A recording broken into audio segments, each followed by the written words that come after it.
let's take a brief look at how the Finder on Mac works. That's the thing that when you bring up a Macintosh, allows you to click on icons and run them.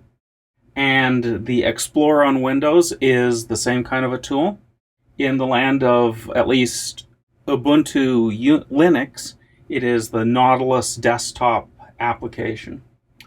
But when you click on an icon, what's really happening? And let's actually go over here and try one and see. I've got this program right here. If I just double click on it, it'll bring up, yes, my editor with this piece of code in it. And that's all a cool thing. But we could also, if we right click on it or control click, we can open with and we can get a list of the different applications that would come up. Now, underneath the covers, what's really happening in there is that you have a application. Now, what's happening underneath the covers is that the Finder is basically doing this open command to open up an application. And what just happened is when I did open on that file, it looked up the file extension .go in a table and said, oh, the default application for running this is this editor. And you saw that pop up. Now, I could open the current directory, and this is the way it works in a Mac. It works very similar in Windows. And I could say open with, and I get the list of all the applications that are supposed to be able to open this. Now, all this is a table.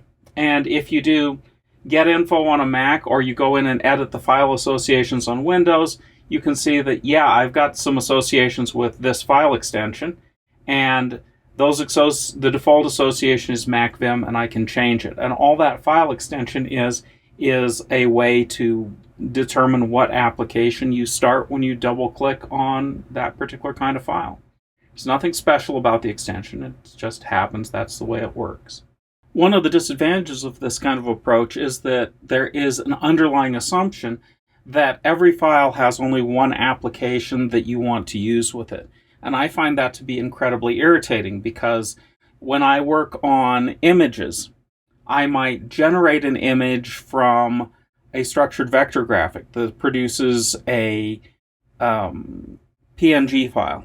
I'll edit the PNG file with some command line tool to resize it, and then I go on to an image editor sometimes.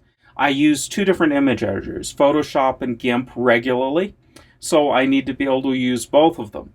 But then I need to convert that image again into something that is used in a web page, which means I'm quite likely to be using some sort of an editing tool for web pages, and consequently I've got multiple programs that are associated with just a single image. And the same thing applies to pieces of code or text documents where I've got many different applications that I use.